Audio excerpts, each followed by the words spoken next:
Un espacio que no ha sido completamente explorado por el ser humano son los océanos, que cubren las 3/4 partes del planeta y contienen recursos muy ricos, tanto vivos como inertes, y que sin necesidad de sobreexplotarlos aportan significativamente al progreso económico de los pueblos. Abogado Joe Espinosa Ayala, recibe usted un cordial saludo de el segundo grupo, con el tema Aguas Interiores y Mar Territorial. Aguas interiores. Un estado ribereño es aquel que posee costas marinas sobre las que ejerce soberanía. Esta soberanía se extiende a cierta cantidad de millas al mar, al suelo y al subsuelo de este. Además, se despliega a nivel aéreo sobre el mar territorial. Se denominan aguas interiores a aquellas que están situadas, según el derecho del mar, hacia el nivel interior de la línea de base perteneciente al mar territorial y, por consecuencia, se encuentran acogidas a las jurisdicciones del estado ribereño que las posee. Las líneas de base son todas aquellas líneas a partir de las cuales se mide el mar territorial, la zona contigua, la zona económica exclusiva y la plataforma continental. Nacen con el objeto de determinar la extensión de los diversos espacios marítimos pertenecientes a un estado costero, ya que es realmente fundamental conocer desde qué punto hacia qué punto se extienden los diversos espacios marítimos, y de allí su funcionalidad. El límite exterior de las aguas interiores coincide con el límite interior del mar territorial. Este límite interior, a su vez, coincide con el litoral costero, es decir, el lugar hasta donde puede extenderse la acción de la marea, tierra firme. En las aguas interiores no existe el derecho de paso inocente, salvo el trazado de la línea de base recta que encierra como interiores aquellas aguas que no son consideradas así según el artículo 8, numeral 2 de la Convención de los Derechos del Mar, existiendo entonces en estas aguas el derecho de paso inocente que anteriormente se ejercía, y la soberanía sobre ellas estará sometida a las mismas restricciones pertenecientes al mar territorial. La anchura de las aguas interiores no está delimitada con carácter general y puede variar dependiendo del trazo de las líneas de base a partir de las cuales se comienza a medir el mar territorial. El trazado de dichas líneas corresponde al estado ribereño, que deberá realizarlo empleando uno de los dos sistemas de trazado definidos en la Convención y que permite diferenciar entre dos categorías de línea base: la línea de base normal y la línea de base recta. Por línea de base normal se entiende la línea de bajamar a lo largo de la costa, tal y como aparece marcada mediante el signo apropiado en cartas a gran escala reconocidas oficialmente por el estado ribereño. Esto lo podemos encontrar en el artículo 5 de la Convemar y consiste, por tanto, en una delimitación basada en criterios naturales, además de ser la encargada de medir la anchura del mar. Por el contrario, en el artículo 7, numeral 1 de la Convemar, se establece a la línea de base recta como una línea artificial que puede ser trazada por el estado ribereño para unir ciertos puntos de la costa en aquellos lugares en los que se tenga profundas aberturas o escotaduras, o en los que haya una franja de islas a lo largo de la costa situada a su proximidad inmediata. Igualmente se podrán trazar líneas de base recta para cerrar la desembocadura de un río y para cerrar las bahías tal y como son definidas por la Convención.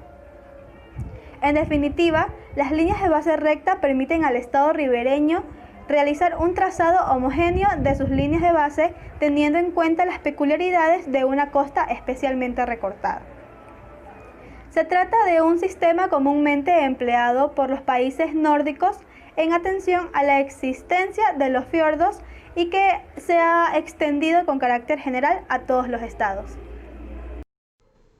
El mar territorial.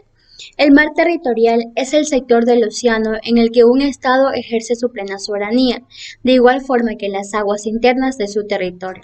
Según la Convención de las Naciones Unidas del Derecho del Mar de 1982, el mar territorial es aquel que se expande hasta una distancia de 12 millas náuticas, 22,2 kilómetros a partir de su base de anchura.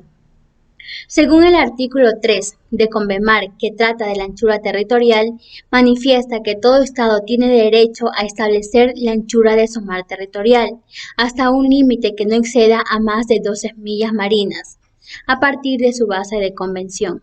De acuerdo a los datos tomados a la Organización de las Naciones Unidas, los siguientes países reclaman mares territoriales a más de 12 millas marinas, los cuales son Benín, Somalia, El Salvador, Estados Unidos y Perú. La cuestión jurídica de mar territorial, también denominada como mares jurisdiccionales, se remonta en el siglo XVII. El jurista holandés Hugo Grocio, basándose en el derecho romano, manifestó que los mares no podrían apropiarse debido a que sus características no son susceptibles a ocupación de su tierra. Fue entonces donde Hugo Grocio manifestó o propuso la denominada libertad de los mares. En el siglo XX se fijó el mar territorial como la franja de 12 millas, ante la necesidad del Estado de cuidar sus bienes pesqueros, de cuidar la contaminación marítima. Es fundamental que subrayemos que el mar territorial tiene una delimitación de dos líneas fundamentales. La primera que se trata o se denomina línea de base recta y la segunda recibe el nombre como línea de base común. El derecho del paso inocente. Cuando un buque de bandera extranjera navega por aguas pertenecientes a un mar territorial de un Estado o por estrecho o aguas archipiélagas, un Estado constituido totalmente por uno o varios archipiélagos y que pueden incluir otras islas, tienen derecho a atravesar por esos espacios acuáticos sin perjudicar el buen orden y la seguridad del Estado ribereño. En el transcurso del paso inocente por el mar territorial debe de ser rápido e ininterrumpido. Los buques, por razones justificadas, pueden detenerse y fondear en él. Si la navegación o ciertas circunstancias especiales, como pueden ser la fuerza mayor, dificultades graves o el auxilio a personas en peligro, según lo requieren. Cabe destacar que el artículo 21 del Convemar, que se basa en leyes y reglamentos del Estado ribereño relativos al paso inocente del mar territorial, las mismas que son: el Estado ribereño podrá dictar de conformidad con las disposiciones de este convenio y otras normas del derecho internacional, leyes y reglamentos relativos al derecho al paso inocente, de la siguiente manera: A, la seguridad de la navegación y la reglamentación del tráfico marítimo. B, la protección de ayudas a la navegación o otros servicios e instalaciones. C, la protección de tubos y cables. D, la conservación de los recursos vivos del mar. E, la preservación de leyes y reglamentos de pesca. F, la preservación del medio ambiente, la protección, prevención y control de la contaminación de este. Tales leyes y reglamentos no aplicarán al diseño, construcción o dotación o equipos de buques extranjeros. Ecuador y la Convemar. Hasta mediados del siglo XX, los mares estaban dominados por las grandes potencias. Los países ribereños apenas podían reclamar jurisdicción hasta 3, 6 y 12 millas desde sus playas, más allá se consideraba alta mar, y no había normas internacionales, especialmente a favor de los países pequeños que veían que los recursos del mar frente a sus costas eran explotados sin poder reclamar. Siendo de mucha importancia tanto los recursos hidrológicos como energéticos, los recursos hidrológicos son grandes especies de peces existentes en los mares, mientras que los recursos energéticos consisten en aprovechar la potencia energética de los océanos para convertirla en electricidad.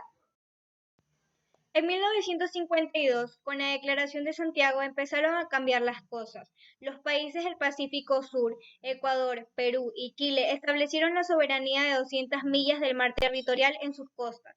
La mayoría de los estados rechazó la medida y se inició una batalla internacional en la que los 3 países signatarios de la declaración tuvieron protagonismo y al final consiguieron un notable éxito. La situación no fue fácil, pero se logró una negociación entre las grandes potencias. Luego de años de reuniones internacionales en las que Ecuador tuvo presencia activa, se aprobó la Convención de las Naciones Unidas sobre Derecho del Mar. No se aceptó la tesis de 200 millas como mar territorial de los estados ribereños. Esto se mantuvo en las 12 millas, pero se establecieron garantías para la protección de los recursos naturales y un conjunto de instituciones para la regulación del uso y la explotación de los océanos.